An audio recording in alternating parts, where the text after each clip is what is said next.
I'm John Reed. It is Monday. That means it's time for a Fan Run Rocky Top recap.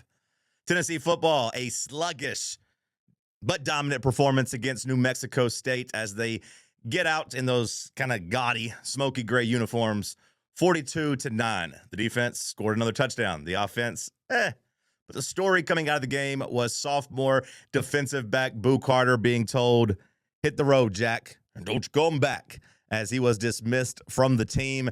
It's been a tumultuous season, a year really, for Boo Carter and Tennessee.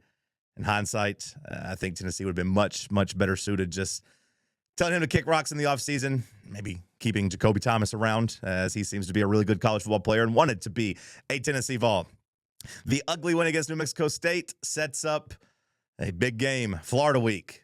Look, I know that the playoffs aren't really on the line anymore, but history is, and Tennessee hasn't won in the swamp in over 2 decades.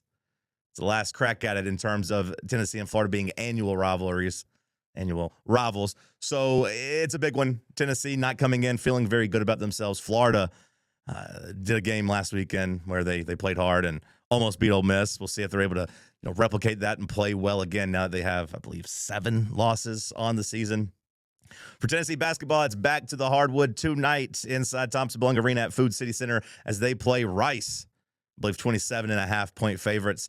They got Tennessee State later in the week, kind of the last week of tune-ups before they get to the real non-conference schedule next week in Vegas. As far as the Lady Vols go, kind of same thing for them. They play MTSU, I believe, on Thursday, and then Coppin State on Sunday.